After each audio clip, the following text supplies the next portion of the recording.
Hello friends, मैं doctor Ranjit Singh.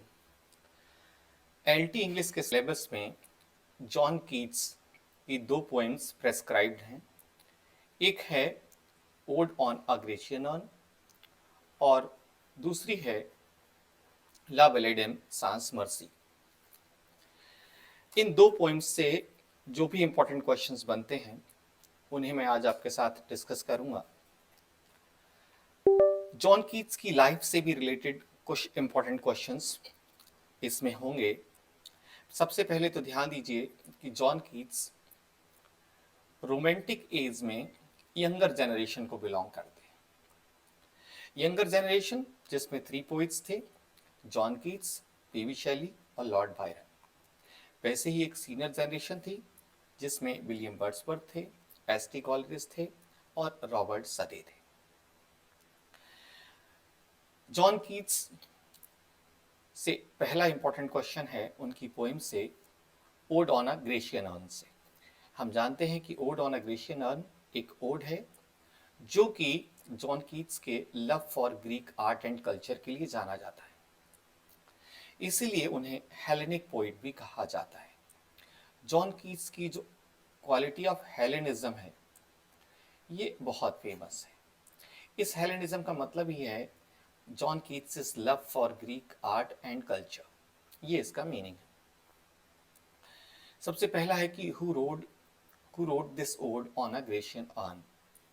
तो this ode has been composed by John Keats. किसने compose किया है? जॉन कीट्स ने ये ओड कंपोज किया है। और कब कंपोज किया था? मई 1890। 1890 यही वो टाइम था जब जॉन कीट्स ने अपने मेजर ओड्स कंपोज किए थे। नेक्स्ट क्वेश्चन की तरफ मूव करते हैं। जॉन कीट्स का odd on a Grecian earn first publish कब हुआ था? This is the question. ध्यान दीजिएगा, ये कंपोज हुआ था मई 1819 में, but it was published in 1820। 1820 में पब्लिश हुआ था और जिस जर्नल वगैरह में पब्लिश हुआ था उसका नाम था annuls of the fine arts. ANNALS, annuls of the fine arts. इसमें पब्लिश हुआ था ये जर्नल में और 1820 में पब्लिश हुआ था। एग्जैक्ट कहूँ तो जनवरी 1820 में पब्लिश हुआ था। आपको ध्यान रखना है। Next important question, ode on a Grecian urn belongs to which group of Keats odes. ध्यान दीजिए, जॉन कीट्स ने 5 मेजर ओड्स लिखे थे जिन्हें हम ग्रेट ओड्स ऑफ 1819 कहते हैं। ये उसी कैटेगरी को बिलोंग करता है। जॉन कीट्स ने इसके बाद भी कुछ ओड्स लिखे थे, लेकिन ये जो है odd on a Grecian earn in 5 odds के ग्रुप को बिलोंग करता है जिन्हें ग्रेट ओड्स ऑफ 1819 कहा जाता है। और इन अगर 5 ओड्स की मैं बात करूं, जो 5 ग्रेट ओड्स हैं जॉन कीट्स के, उनमें कौन कौन था? एक था ode to a nightingale, ode to a nightingale. दूसरा था ओड ऑन मेलनकली। तीसरा था ओड टू शाइकी। चौथा था ओड ऑन इंडोलेंस और पांचवा था ode on a Grecian urn. Next, how many stanzas are there in ode on a Grecian urn. इस पोएम में कितने स्टेंजाज हैं? तो आप देखेंगे जब इसे स्टडी करेंगे, पढ़ेंगे, तो आप फाइंड आउट करेंगे कि इस पोएम में 5 स्टेंजाज हैं। 5 स्टेंजाज हैं and each stanza has 10 lines. और सभी स्टेंजाज में 10 लाइन्स हैं। Next question, which type of poem is ode on a Grecian urn. जैसा कि नेम से ऑब्वियस है, the poem is an ode. और इन्हें हम पिंडारिक और होरेशियन ओड की कैटेगरी में ना रखकर इंग्लिश ओड कंसीडर करते हैं। So the poem is ode, जो कि ग्रेशियन अर्न को एड्रेस करके लिखी गई है। ठीक है ना, ग्रेशियन ग्रीक से बना है। Next, What does urn symbolize in the poem Ode on a Grecian Urn? इसमें क्या सिंबोलाइज करता है? ये आर्म जो है, सबसे पहले ध्यान दीजिए, चाहे पीबी शैली की टू अ स्काईलार्क हो, चाहे जॉन कीट्स की ओड टू नाइटिंगेल या ode on a Grecian noun, इन सब में जिस भी एब्स्ट्रैक्ट नाउन को पर्सोनिफाई किया गया है वो सभी सिंबल ऑफ आर्ट हैं, वो सभी सिंबल ऑफ आर्ट्स हैं, symbol of art. John Keats की जो नाइटिंगेल है वो भी सिंबल ऑफ आर्ट है, सिंबल ऑफ परमानेंस है। पीबी शैली की टू स्काईलार्क वो भी सिंबल ऑफ आर्ट है, सिंबल ऑफ परमानेंस है। और जब सिंबल ऑफ परमानेंस है तो इटरनल ब्यूटी और इटरनल आर्ट को सिंबलाइज करता है, क्योंकि लाइफ परमानेंट नहीं होती, आर्ट ही है जो परमानेंस की क्वालिटीज रखती है। तो जॉन कीट्स की जो पोइम है वो ऑन ए ग्रेशियन अर्न, इसमें अर्न सिंबलाइज करती है eternal beauty and art.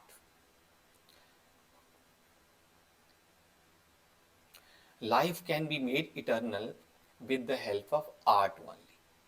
So, this Grecian urn is a symbol of eternal beauty and art.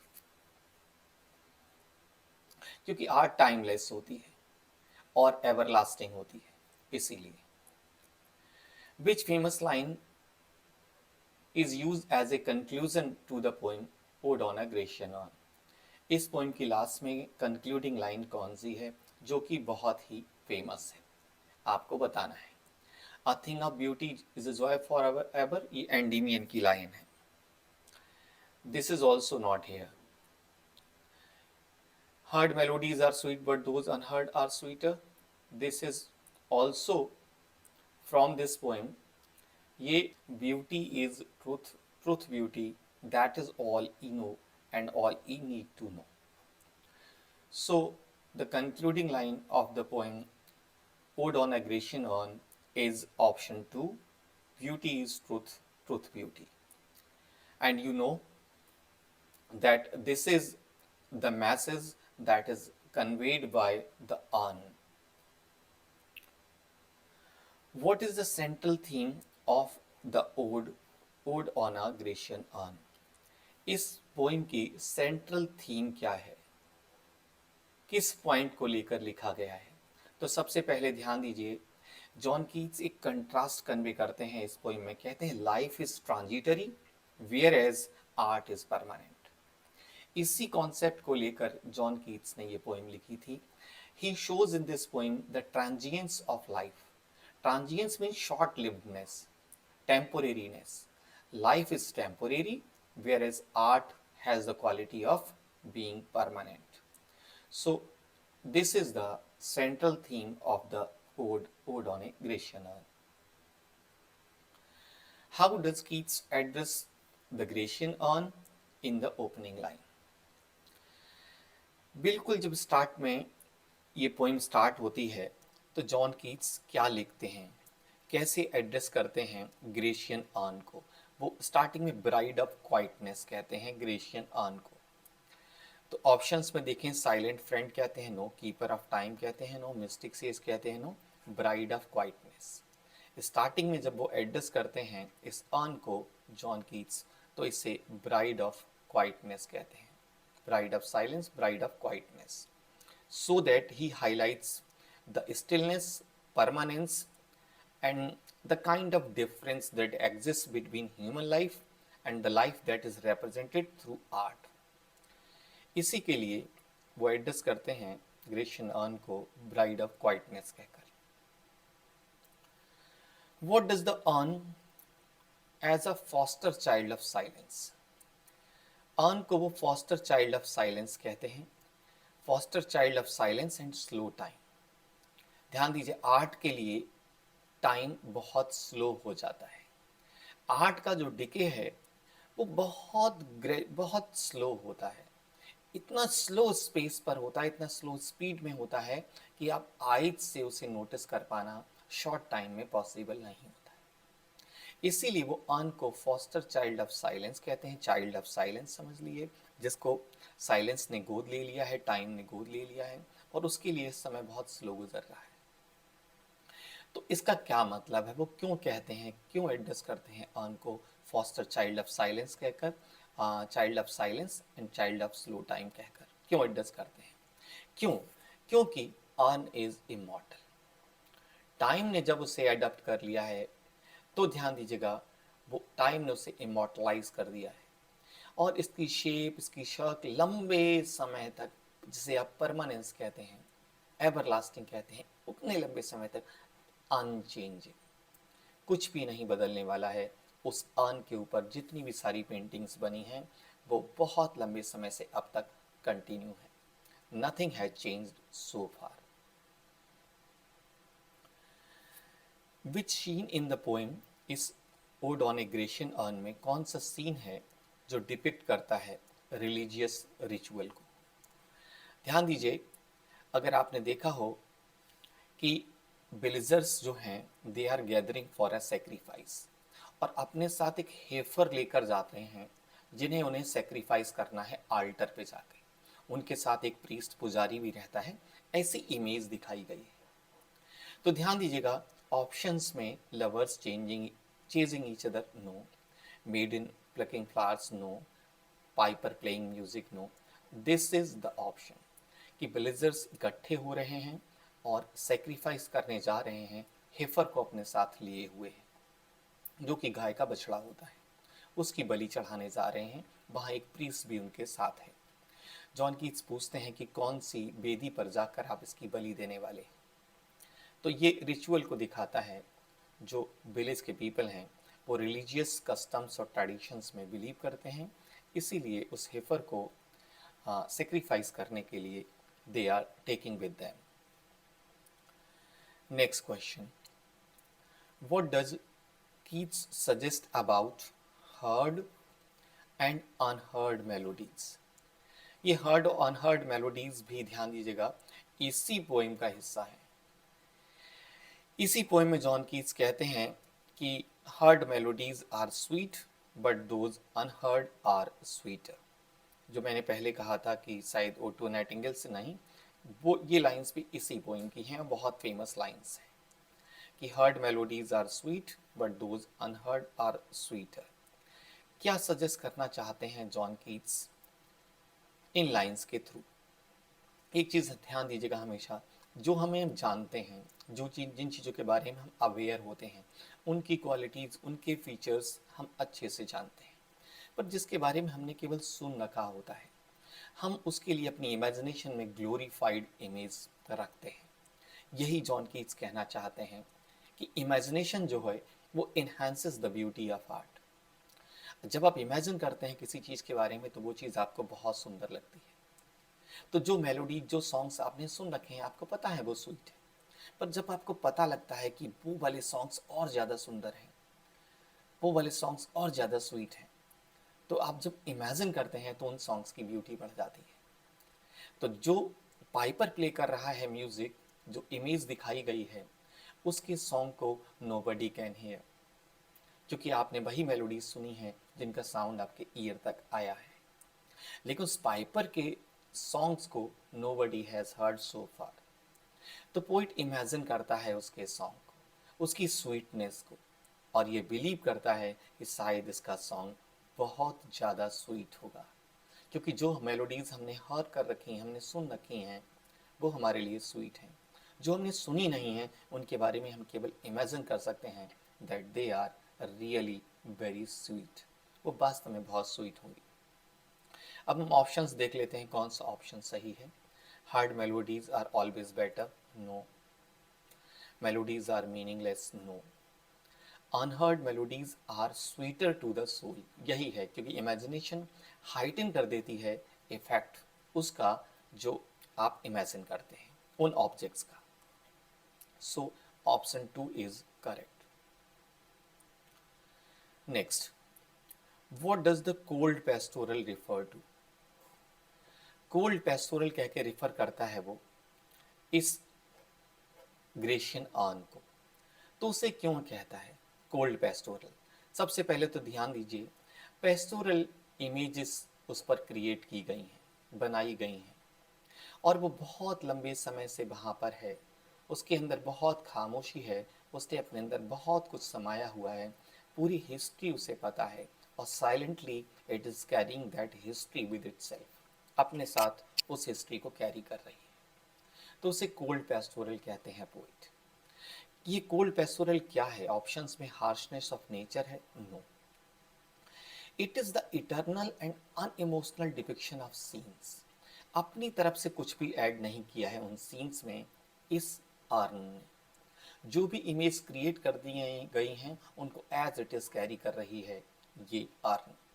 So the second option seems correct. The poet's melancholy, no. Village के rituals, no. The second option really conveys the message, the meaning of the phrase cold pastoral. How is the concept of truth in the end of the poem Ode on a Grecian Urn presented in the poem? कैसे present किया गया है concept of truth इस poem में, ये बताना है। और ध्यान दीजिएगा, पोइट जो है बहुत फिलोसॉफिकली ट्रुथ को कनेक्ट कर देता है ब्यूटी के साथ और गॉड के साथ। हमारे यहाँ जो कॉन्सेप्ट है सत्यम शिवम सुंदरम का, ट्रुथ को गॉड के साथ और ट्रुथ को ब्यूटी के साथ कनेक्ट कर दिया गया है।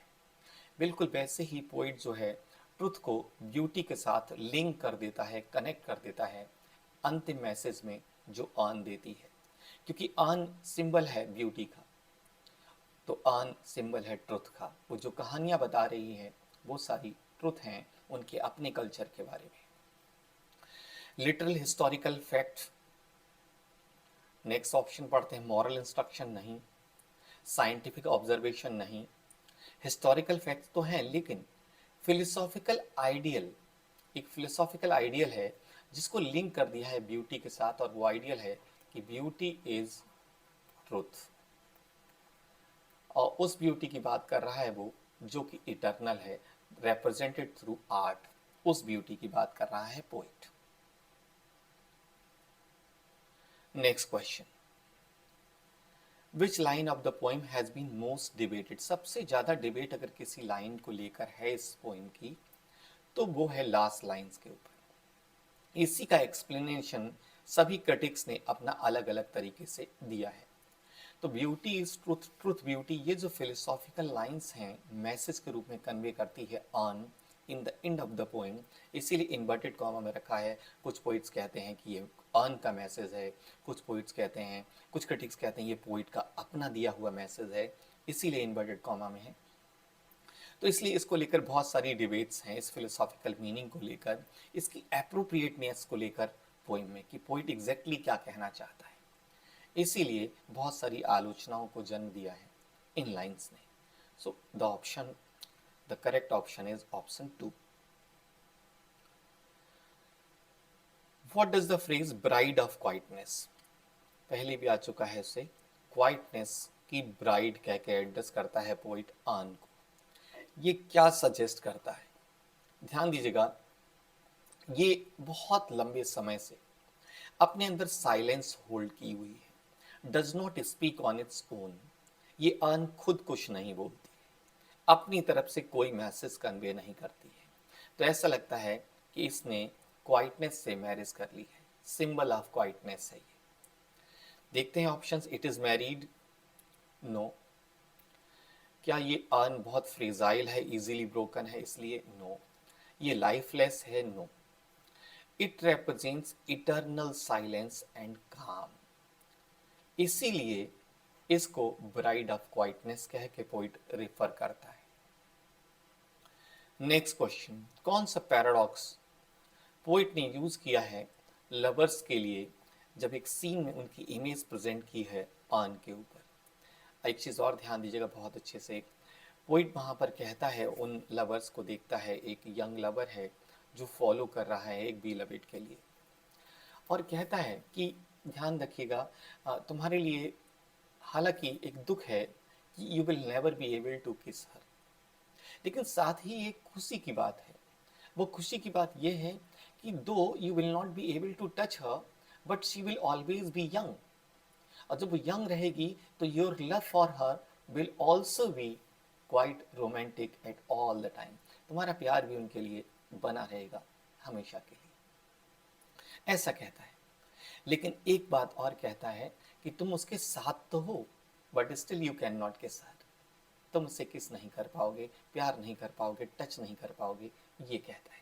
तो एक तरफ साथ भी हैं और एक तरफ टच भी नहीं कर सकते हैं। So this is paradox that is used in the poem. They are free but imprisoned, no. They are mortal but immortal, no. They are happy but unhappy.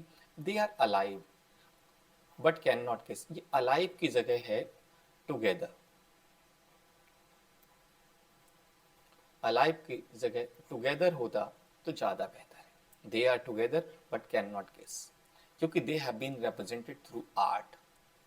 art के थ्रू हैं, so movement and life is not possible. Change is not possible here. What does the narrator refer to the urn as a Sylvian historian? उसे Sylvian historian कहता है एक बहुत लंबे समय से, बहुत पुराने समय से तुम एक हिस्टोरियन हो। तुम पूरे कल्चर, ग्रीक आर्ट की कहानियां जो हैं वो तुम्हारे अंदर समाई हुई हैं। और वैसे ही जैसे फेयरीज, एंजल्स, देवी देवता जो कि ग्रीक मिथोलॉजी से जुड़े हुए हैं, फॉरेस्ट से जुड़े हुए हैं, उनको सारी कहानियां पता हैं। बिल्कुल वैसे ही आप जो हो एक एल्फ की तरह, एक फेरी की तरह, एक गॉड गॉडेस की तरह हिस्टोरियन हो, जिसे पूरा आर्ट और कल्चर का इतिहास पता है। तो कहता है you have recorded natural history, you tells the stories of gods and mortals through images. बिल्कुल ये कहानी सुनाती है, हिस्टोरियन जैसे पहले इतिहास में क्या क्या हो चुका है सारी कहानियां सुनाता है, बिल्कुल वैसे ही अर्न एक हिस्टोरियन है जो कहानी सुनाती रहती है मॉर्टल्स के बारे में, गॉड्स के बारे में, और कैसे थ्रू पिक्चर्स, थ्रू इमेजेस, वो इमेजेस जो इसके ऊपर पेंट कर दी गई। सो option 2 is correct. What does the phrase cold pastoral imply? ये एक बार हम पहले भी देख चुके हैं कि कोल्ड पेस्टोरल का क्या मतलब है। तो ध्यान दीजिए, कोल्ड पेस्टोरल का मतलब beauty of rural life frozen in art. जो गांव की खूबसूरती, रूरल लाइफ की खूबसूरती, उसको आर्ट के थ्रू रिप्रेजेंट किया गया है, that is cold pastoral. What is the ultimate message of the urn according to Keats? और वही लास्ट लाइंस जो हैं इस पोइम की, वही ट्रुथ है कि ब्यूटी एंड ट्रुथ आर इंटरट्विन्ड, एक दूसरे में मिक्सड होते हैं और दोनों इटर्नल होते हैं। This is the message that is conveyed by the poem. John Keats को हेलेनिज्म, हेलेनिक पोइट कहा जाता है। मैंने आपको बताया, इस शैली ने कहा था कि John Keats was a Greek. बिल्कुल वैसे ही who is the main character in John Keats poem la belle dame sans merci? अब जॉन कीट्स की एक दूसरी पोइम जो सिलेबस में है वो है ला वेलेडेम सांस मर्सी। इस पोइम को रिलेटेड कुछ क्वेश्चंस हैं जिनको हम डिस्कस करते हैं आपके साथ। ये ला वेलेडेम सांस मर्सी में मेन कैरेक्टर कौन है? वो है नाइट एट आर्म्स, एक योद्धा जो जॉन कीट्स को खुद को रिप्रेजेंट करता है। और मिडिवल एज का ये कैरेक्टर है नाइट एट आर्म्स। ये मिडिवल एज में ही होते थे नाइट्स वगैरह। चूँकि ये पोइम एक बैलेड है, तो बैलेड की विशेषता है कि बैलेड में मिडिवल एज की कहानी नैरेट की जाती है। Next, what is the meaning of the title la belle dame sans mercy?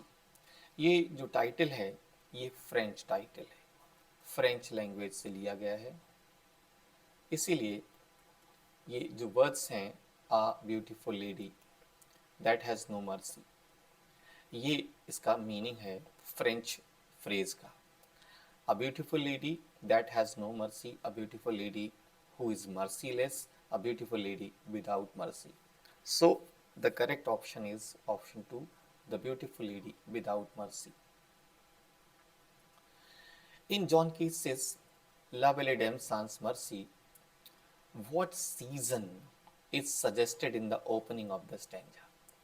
बिल्कुल स्टार्टिंग में कौन सा सीजन दिखाया गया है, किस सीजन को रिप्रेजेंट किया है पोइट ने in the beginning of the poem?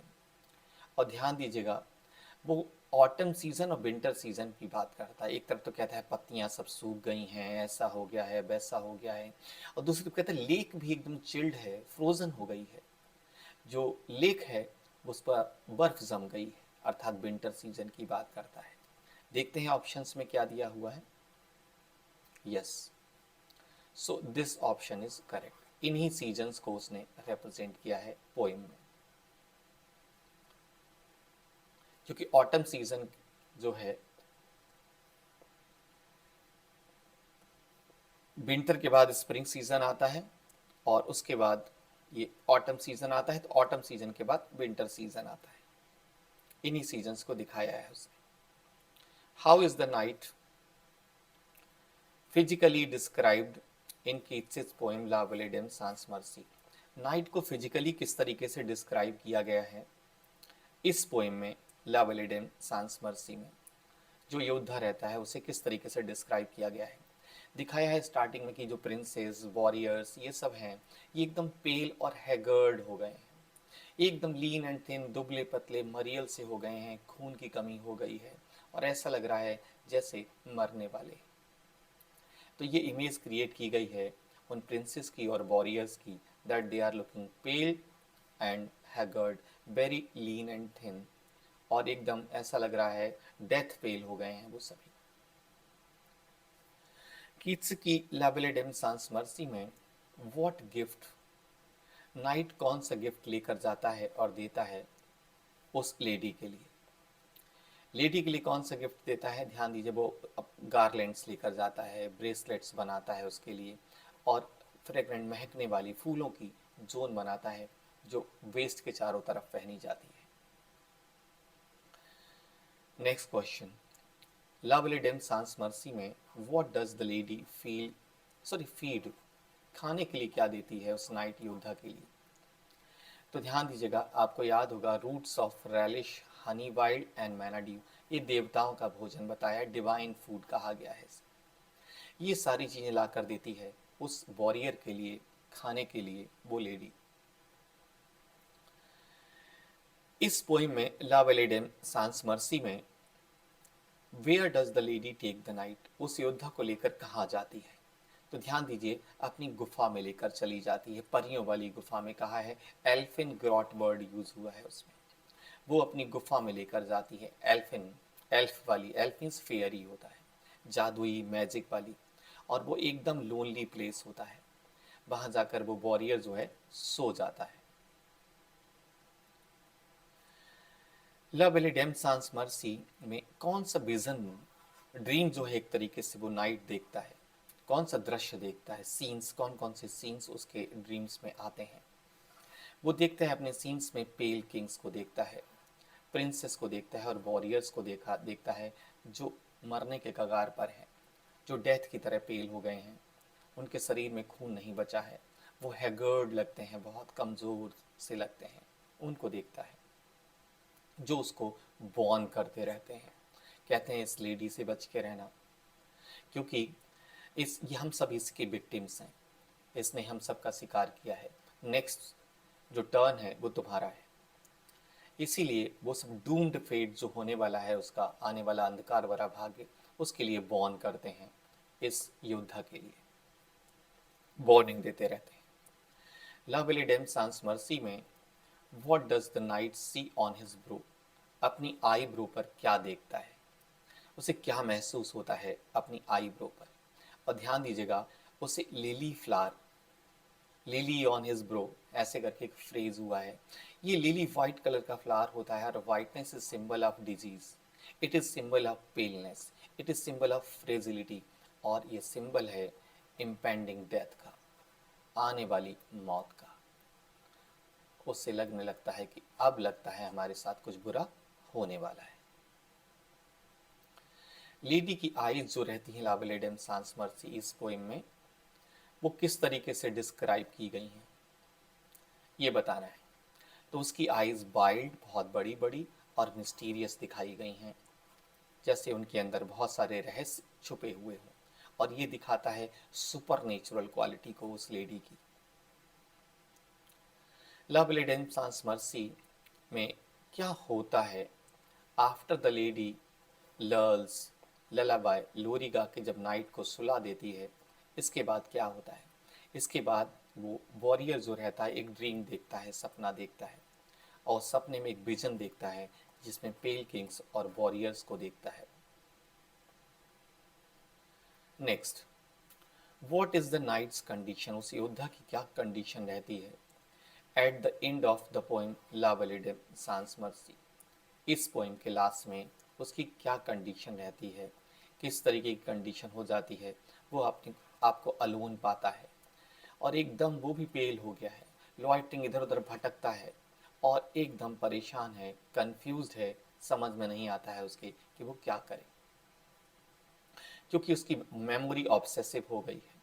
उसने जो देखा है अभी वो बहुत डरावना था। हालांकि फिजिकली तो वो अलाइव रहता है, बट इमोशनली वो इंस्लेव हो जाता है उस लेडी से। लवली डेम सांस मर्सी में what is implied by the reference to manna dew? ये जो डिवाइन फूड है, ये क्या इम्प्लाई करता है, क्या बताता है? ऑर्डिनरी फूड है ये? नहीं, डिवाइन और मैजिकल पावर्स रखता है ये food. This is correct. Poison है, वाइन है? No. La belle dame sans merci, उसमें पेल किंग्स और प्रिंसेस क्या दिखा रहे हैं, उनका सिंबल क्या है? तो ध्यान दीजिए, वो दिखा रहे हैं कि they are the past victims of the lady and they are warning the warrior for his doomed future. This is the correct option. Main theme क्या है इस पोइम की, ला वेलेडेम सांस मर्सी की? तो ध्यान दीजिए, इसकी थीम है लव और ऑब्सेशन, क्योंकि वो नाइट ऑब्सेस्ड हो जाता है, हैबिचुअल हो जाता है उस लेडी का, और उसे बाद में समझ में आता है कि lady is not trustworthy, it is a lady without mercy. और जब ये उसको बहुत ज़्यादा डिसीव और चीट करेगी, so his death is also quite imminent, अब पास में ही है, ऐसा उसे महसूस होने लगता है। इस पोइम में लेडी को किस तरीके से आप डिस्क्राइब कर सकते हैं? कौन सी क्वालिटीज़ हैं उस लेडी की? क्या वो काइंड है? नो। क्या वो ऑर्डिनरी है? नो। ह्यूमरस है? No. She is very dangerous, और उसके पास मैजिकल पावर्स हैं, वो हिप्नोटाइज कर लेती है लोगों को। लेडी डिक्लेयर करती है इस पोइम में, उस नाइट एट आर्म से कहती है आई लव यू टू। ये आयरोनिक है, इसका रियल मीनिंग कुछ और है। ऐसा क्यों है, ये बताना है आपको। ध्यान दीजिएगा, अगर वो उससे बहुत प्यार करती तो नाइट एट आर्म्स बहुत कंफर्टेबल रहता उसके साथ, उसकी कंपनी में। लेकिन वहाँ पर जाने के बाद उसकी कॉटेज में, उसकी एल्फिन ग्रॉट में, वो नाइट जो है सफ़र करता है, बहुत परेशान होता है, उसे सपने भी डरावने आते हैं, उसे जो एहसास होता है दैट इज़ वेरी हॉरिबल। इसीलिए इन लाइंस का मीनिंग आयरोनिक है। वो किसी को लव नहीं करती, वो सिर्फ ट्रिक करती है लोगों को वहाँ ले जाकर और उन्हें अपना शिकार बनाती है। एक रिपीटेड फ्रेज है इस पोइम में, एंड नो बर्ड्स सिंग, बार बार आया है। ये क्या बार बार एम्फेसाइज करता है इस पोइम में, ये बताना है आपको। ध्यान दीजिएगा, ये दिखाता है कि वहाँ का जो एटमॉस्फियर है वो एकदम बैरन है, हरे भरे पत्तियाँ और ये सब बिल्कुल नहीं है। बैरन, BARREN, जो इन्वायरमेंट है वहाँ का, जो एटमॉस्फियर है वहाँ का, वो बैरन है, डेथ लाइक, हरा भरा नहीं है। यहाँ जो भी आता है उसकी मौत तय है, बिल्कुल वैसे ही जैसे योद्धा वहाँ आया है, वो भी डिस्पेयर, निराश है, और उसकी भी मौत वहाँ हो जाएगी अगर वो कुछ और रुकता है वहाँ तो। So the correct option is silence and lifelessness. इसको दिखाता है वहाँ कुछ भी हरा भरा नहीं है, कोई प्राणी वहाँ नहीं है आसपास। ला वेलिडेम सांस मर्सी में द नाइट्स फेडिंग रोज, एक गुलाब की तरह चेहरा जो मुरझा रहा है, उसके चीक्स मुरझा रहे हैं, एकदम स्माइल और हैप्पीनेस, चीयरफुलनेस नहीं है। ये क्या दर्शाता है, ये बताना है आपको। तो ध्यान दीजिए, ये दिखाता है कि योद्धा कंफर्टेबल नहीं है, वो पैलेड हो गया है, एकदम उसकी life full of problems, and her his face is like a fading rose, और उसका जो चेहरा है वो मुरझाते हुए गुलाब की तरह हो गया है। उसे ऐसा लगने लगा है जैसे वह मौत के बहुत करीब है और अंतिम सांसें ले रहा है। तो ये सिंबल है इलनेस का और फेडिंग लाइफ का, जिंदगी जो बिल्कुल थोड़ी सी बची है, गुजरने वाली है। नेक्स्ट, ये जो पोइम है la belle dame sans merci is inspired partly by Keats personal life. और वो कीट्स की पर्सनल लाइफ क्या थी? His love for Fanny Brown. ये जॉन कीट्स की बिलविड थी, इसी से इंस्पायर्ड है। वो लेडी कोई और नहीं, रिप्रेजेंट्स फैनी ब्राउन।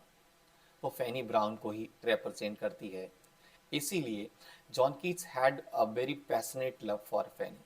लेकिन जब फैनी ब्राउन को पता लगता है कि जॉन कीट्स ट्यूबरक्लोसिस से सफ़र कर रहे हैं, और उस समय ट्यूबरक्लोसिस जो थी एक इनक्योरेबल डिजीज के रूप में काउंट होती थी, तो उन्हें लगता था कि जॉन कीट्स जो हैं वो बहुत जल्दी ही उनकी डेथ हो जाएगी। तो वो जॉन कीट्स से अलग होने लगती हैं और अपनी एक अलग लाइफ बनाने लगती हैं। जॉन कीट्स को ऐसा लगता है कि उस लेडी ने उन्हें चीट किया है, हालांकि उनकी एंगेजमेंट भी हो चुकी थी। और इसी डिजीज की वजह से जॉन कीट्स की डेथ 25 ईयर्स और कुछ मंथ्स में हो जाती है, क्योंकि उस समय ट्यूबरक्लोसिस ट्रीटेबल डिजीज नहीं थी। तो आप समझ गए होंगे बहुत अच्छे से, ये एकदम पर्सनल पोएम है, सब्जेक्टिव पोएम है, जो जॉन कीट्स की अपनी लाइफ की कहानियों पर ही आधारित है। नेक्स्ट क्वेश्चन है कि इस पोएम में पेल वॉरियर्स हैं, डेथ पेल है, सब डेथ ऐसे पेल हो गए थे जैसे मौत आने वाली हो, शरीर से खून एकदम गायब हो गया हो। इस पोएम में ये क्या एम्फेसाइज करती है, क्या बताती है? तो ध्यान दीजिए, ये डेथ को रिप्रेजेंट करती है कि जो भी यहाँ आया, इस लेडी के चंगुल में जो भी फंसा, वो उसकी डेथ होना तय है। तो इसको भी लगने लगता है वॉरियर को कि वह मौत के बहुत करीब है। जितने भी लोग यहाँ आए, दे ऑल, कहता है सभी, इसके जो भी शिकार हुए हैं उन सब की डेथ हो गई है, उन सबको तकलीफें मिली हैं। तो ध्यान दीजिए, physical beauty no, death and warning yes, victory in battle no, joyful company no. तो ये जो इमेजरी है जो इन फ्रेजेस के तहत दिखाई गई है, वो जितने भी प्रीवियस लवर्स थे इस लेडी के, उनकी सफरिंग्स और उनकी स्पिरिचुअल डेथ को दिखाता है। इस लेडी ने उन सबको मैजिकली इंचांटेड कर लिया था और ले जाकर उन्हें डिसीव किया, तो वो सभी इमोशनली बैरन हो गए और ऐसे ही तड़पते हुए उन सबकी डेथ हो गई। तो ये सारे इंपॉर्टेंट क्वेश्चंस थे जो इस पोइम से थे, लव रिडेम्पशन मर्सी से और odd on a Grecian earn से, जॉन कीट्स से जुड़े हुए थे। उम्मीद है आपको कुछ बेहतर एमसीक्यूज मिले होंगे, और जो भी पोइम्स ये दोनों आपने पढ़ रखी हैं उनका रिवीजन भी आपको अच्छा हो गया होगा, क्योंकि मैंने सारे फ्रेजेस, सारी लाइंस को लेकर एमसीक्यूज बनाए गए हैं यहाँ पर। सो आज के लिए इतना ही। Thank you very much.